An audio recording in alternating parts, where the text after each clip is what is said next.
So, yeah, as you know, I'm Zoe and I am chair of YLG London, and I'm really happy that you're here to chat about your new book, Tremendous Things. Yay.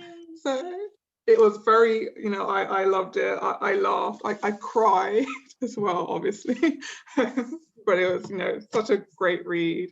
I really enjoy your work. So thank you so much for chatting with me today. Oh, my pleasure. Thanks, Zoe. So obviously it's not out yet, so a lot of people who are watching this won't have read it. So do you want to start off by telling us a little bit about the book? Sure. I feel like I'm terrible at being succinct, but I need to work on my elevator pitch. It's the story of 14-year-old Wilbur. And a couple of years ago, when he was starting at a brand new school in a brand new city, a really humiliating thing happened on his very first day of school. And it has kind of followed him since. He can't shake the reputation that he got a couple of years ago.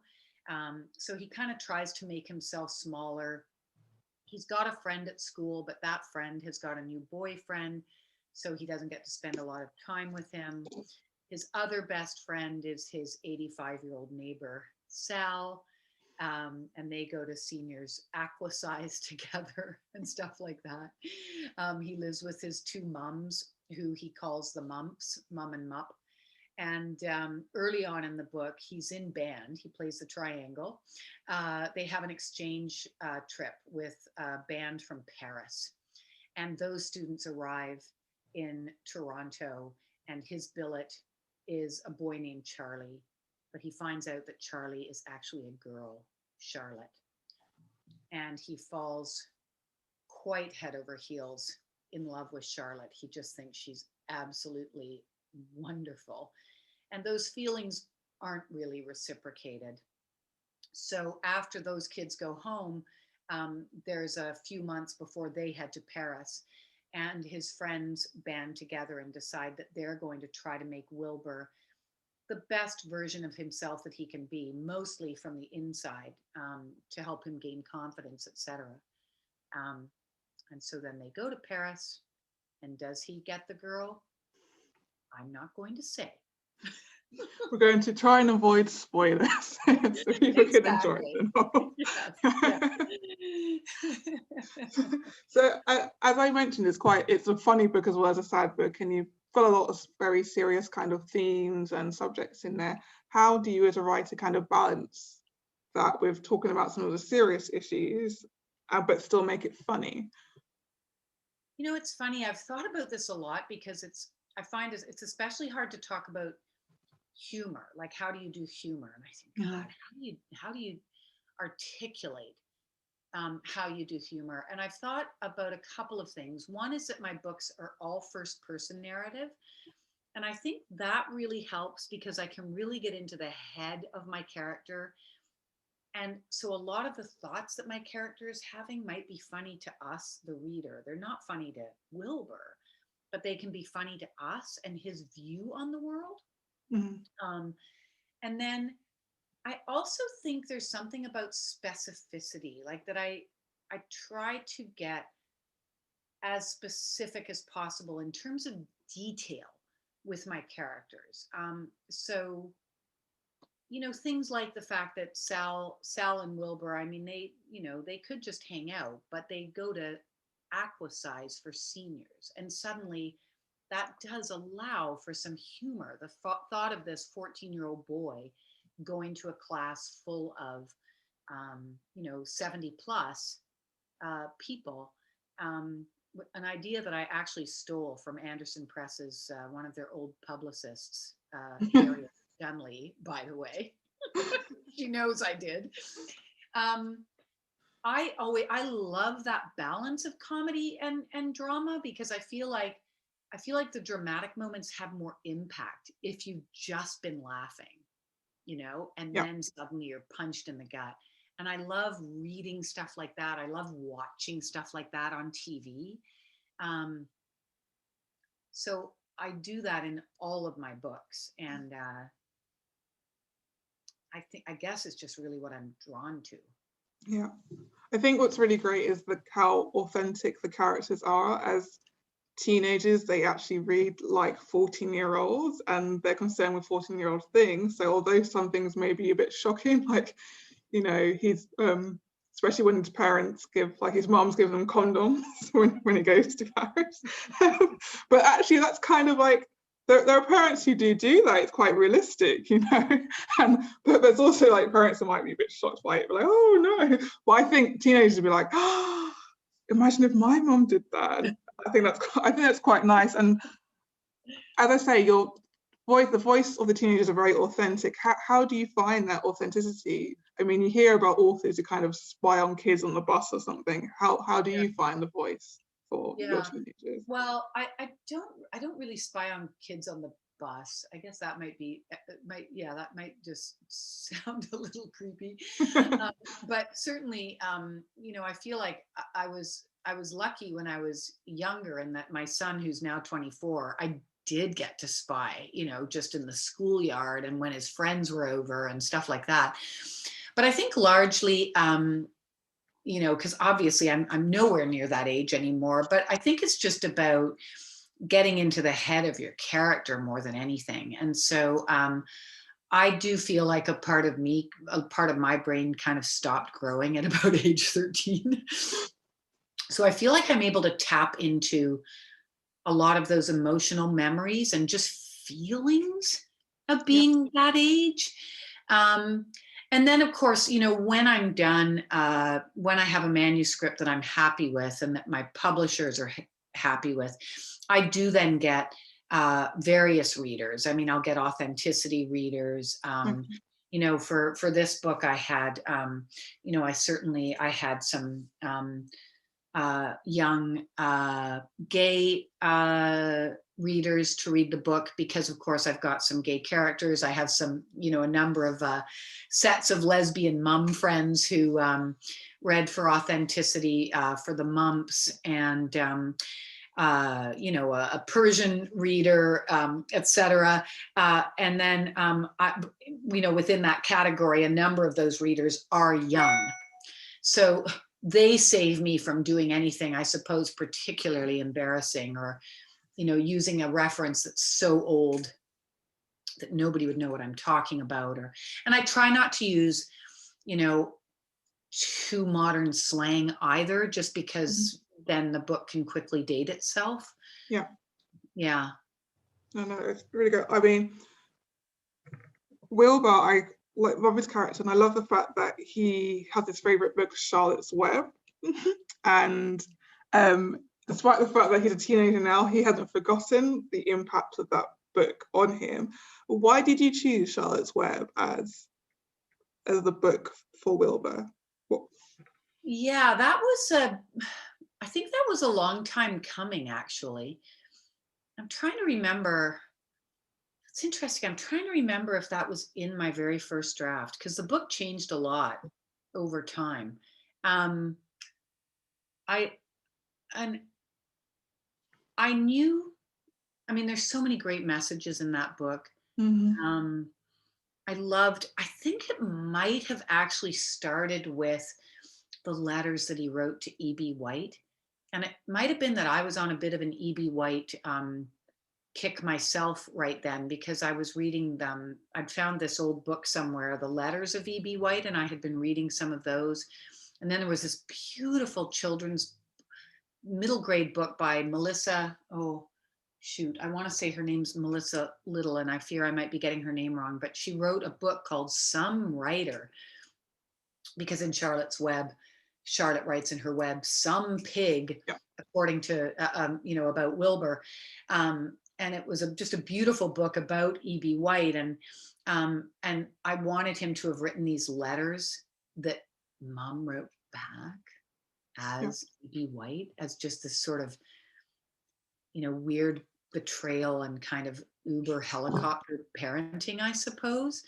And I think that's where it began. And then it just expanded as I reread Charlotte's Web and just saw all of those messages that, you know, that you have this little kind of insecure pig, and, you know, Charlotte helps him you know, grow and become a fuller version of himself, I guess. Yeah. So, I mean, I think that Sal is Charlotte. Do you think is that? I think Sal is absolutely Charlotte. Yeah. Yes, Yeah. yes. Exactly. So much more so than, like, Charlie's not Charlotte really, No. but Sal is Charlotte. Yeah. Yeah. And with Yeah. all that entails. So, yeah. Yes. Yeah. Exactly. No spoilers. No spoilers. So, you also mentioned Queer Eye in the book. Are you a fan of Queer Eye? I love Queer Eye. Although I think I haven't watched all the editions. The one that I really enjoyed more recently, I can't remember what that version was called, but it was the one where they helped out um, like guys in the States. Did you ever see that one? And they would kind of go to these, like, some pretty, I don't know, like, for example, places where, you know, they all voted for Trump, right? Yeah. And they would help these guys, you know, who needed a lot of help, I think, in that way, to do this whole self-improvement and just feel better about themselves as well.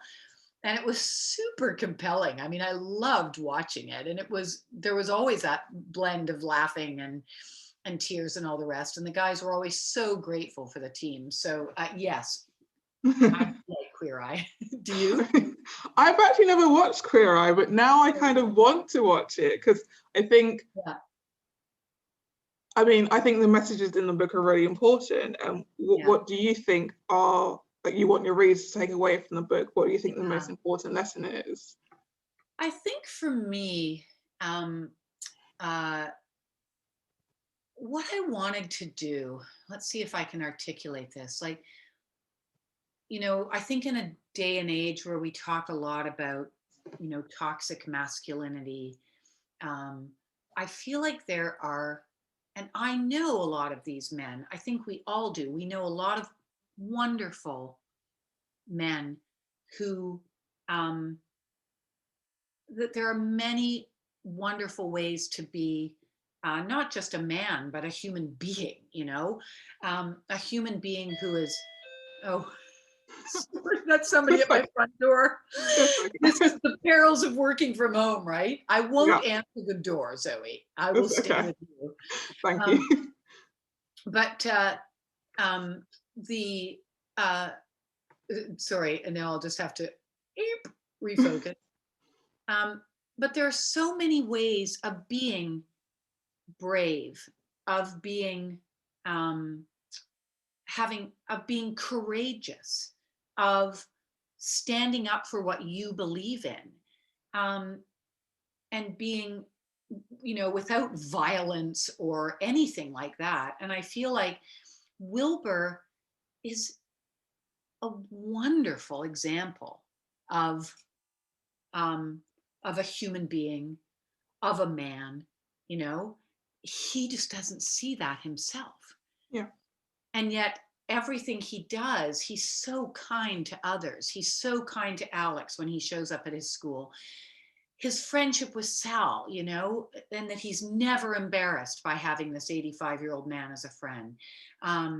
You know, that he loves his mums unconditionally. He's so kind to his dog, Templeton, right? So I think, you know, for me, that was the takeaway, and that his friends, and of course, just the messages around friendship too, and that his friends help him see that you are, you know, so much better a person than you think you are, you know? Yeah, no, absolutely. I think it's it's very recognizable. I think a lot of people, a lot of kids, teenagers will read Wilbur and recognize themselves. Me as an adult reading it, recognize myself in like little bits of Wilbur, and the lack of, although you're not, you're not, your lack of confidence in certain things, and I think friendship kind of brings that out for you. And I think it's a really nice lesson. And I really enjoyed like the intergenerational friendship with him and style, because older people can teach you so much as well. And Yeah. you know, that was like a really, really nice lesson to kind of include in it. So well, you know, it's funny. We were watching Saturday Night Live last night. We always watch it with my son. He comes over for dinner on Saturdays, and there, you know, they had a skit. Sorry. Oh, okay. sorry, I dropped something there. And they had a skit, you know, where they were making fun of an old person. And I said, it's so interesting. Maybe it's because I'm getting older myself. I'm in my 50s now. But I feel like that's the last frontier, is that we're still just able to poke fun at old people. And it's so backwards, you know, because we're all going to get there, we hope, right? And like you say, old people do have, you know, they've had rich, full lives, and it's incredible how we can just kind of, you know, park them over there and think that they're worthless and doddering, and that's all there is to them. And I love that Wilbur doesn't feel that way. Yeah, if you were to befriend a 14-year-old, what wisdom would you want to impart on them? If I was to befriend a 14-year-old, what wisdom would you impart on a 14-year-old friend? Boy, you know, I always think of Dan Savage and that, you know, that wonderful when he started that It Gets Better campaign many years ago. And I think that would, honestly, I do think that would be one of the things that that I would impart, is that whatever you're going through now, I mean, I remember being 14, and that was not a happy time for me. I became happier later, but 14 was a hard year. So I think I would say it really does get better, and that, you know, who you are is so much better than you probably think it is right now.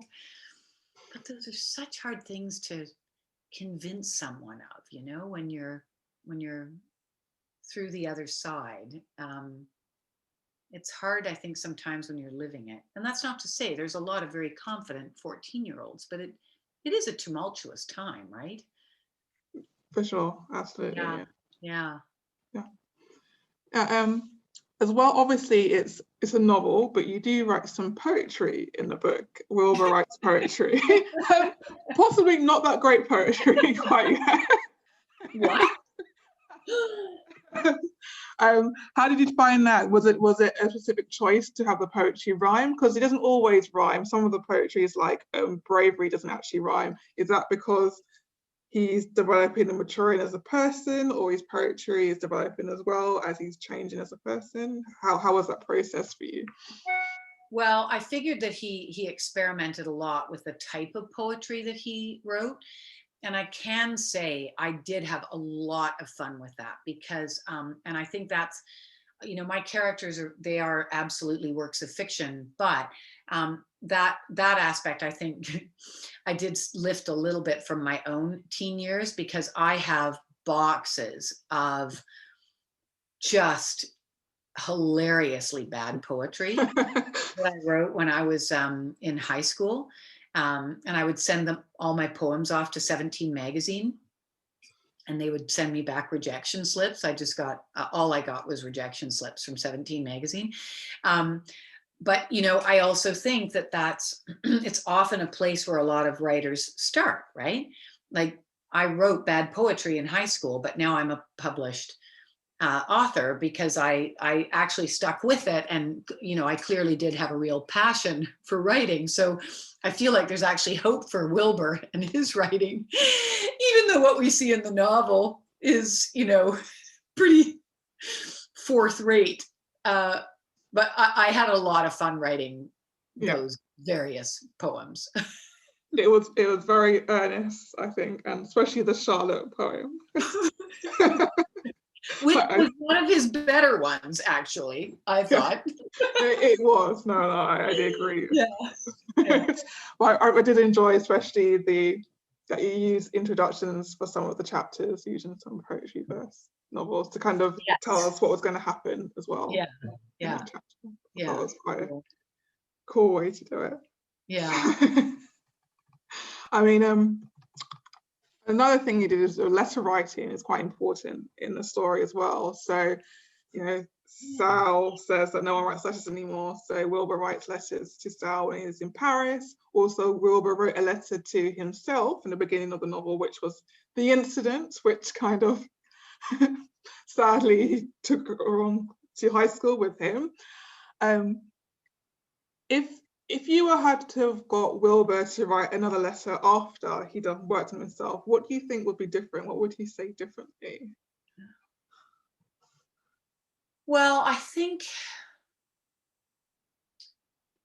mean, it's interesting if he was to write the letter that he has to write at the beginning,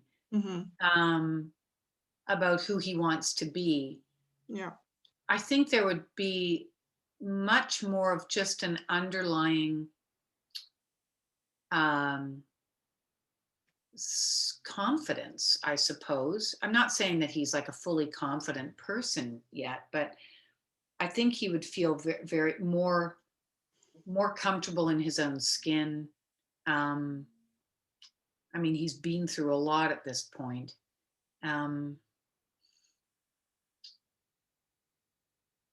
I don't know that, I mean, certain things probably wouldn't change, but he might not be quite, I don't think he'd be as naive, Yeah. perhaps, as he was in that first letter. Will we revisit Wilbur anytime in the future? Because obviously one of the things was like a nice little Easter egg when we talked about his friend Stuart. Nice. I'm glad you picked up on that. Yeah, and obviously actually used the line of the title of the book, and which I thought if other people have read your books, they'll be like, but are there going to be any future? Are there going to be any future? Are there going to be any future novels with you revisiting characters or things like that? Yeah. Well, I'm glad you picked up on that. I know it was a bit shameless, wasn't it, to mention one of my own books in one of my books. I was like, this is shameless, but I'm going to do it anyway. But I don't know. I mean, it's possible that Wilbur could, you know, if I do set another book in Toronto, because that's weird too. I've never set a book in Toronto. Yeah. All my books have been set out here in Vancouver. So if it's set in Vancouver, it would probably be hard for Wilbur to make a guest appearance. I do like sometimes revisiting characters, but I would never write a sequel with the same character. That's for sure. Sure. Yeah, because I always feel like their stories are done, you know? Yeah. That makes sense. So thanks very much. So you've probably been asked this a lot. This is a general question about COVID and lockdown. How have you felt inspired or not inspired during the last year? Well, you know, it's funny. So when we shut down last March, I was 2 weeks into filming a TV show. So that's my background. I actually wrote for television for years. And then I slowly just got out of it because I was working on the books. But then a TV series I'd pitched a number of years ago came back to life. And so I kind of switched gears again. We shot 2 weeks, COVID happened. We shut down for 4 months.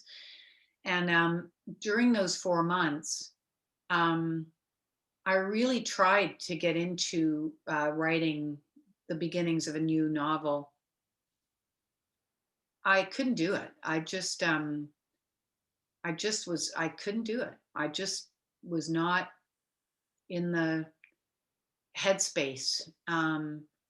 So I kind of felt like I treaded water for 4 months, but I don't kick myself too badly because I know a lot of people felt that way. It just, you know, and I would have friends who meant well saying, well, but you know what? This is great for you. You can write your next novel.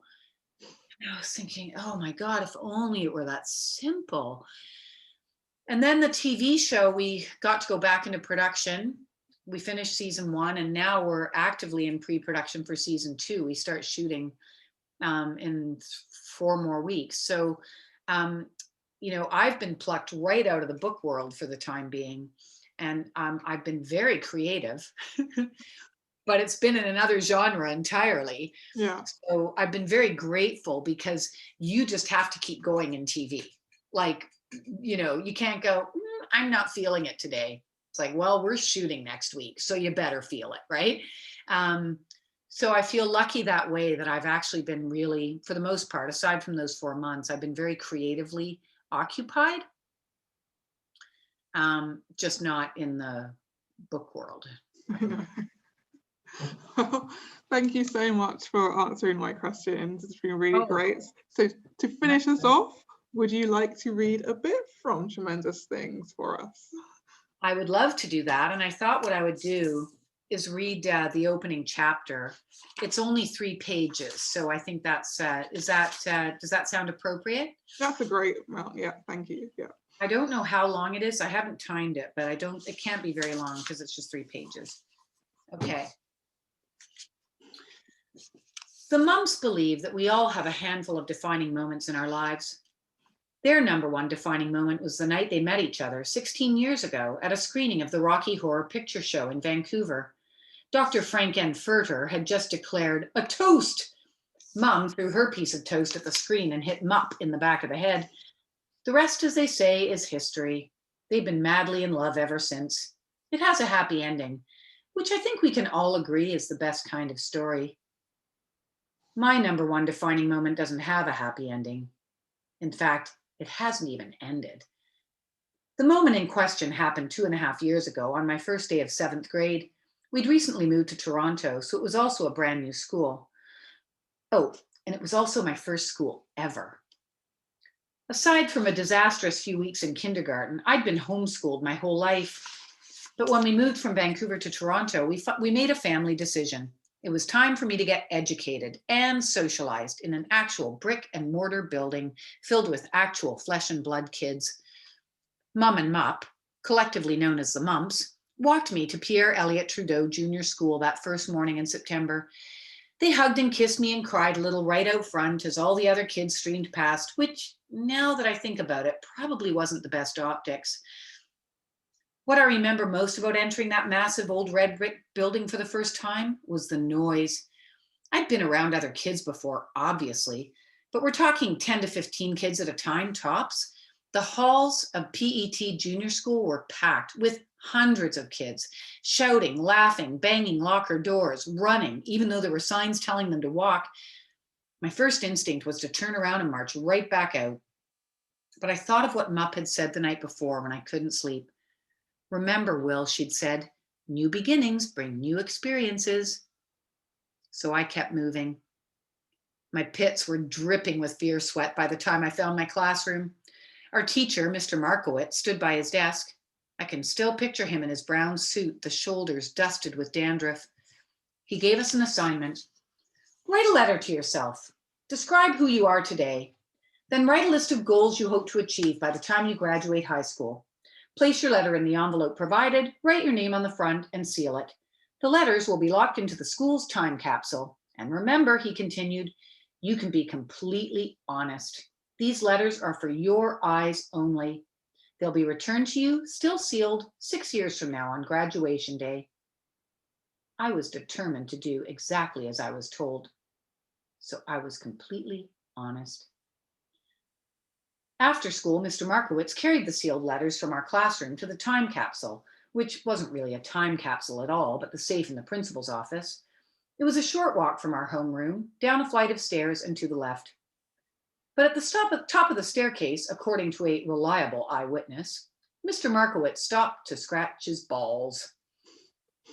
This had a ring of truth to it, because as we learned that year, Mr. Markowitz scratched his balls a lot. He did it so much, a rumor spread that he had pubic lice. While he scratched, one letter fluttered, unseen, to the ground. Mine.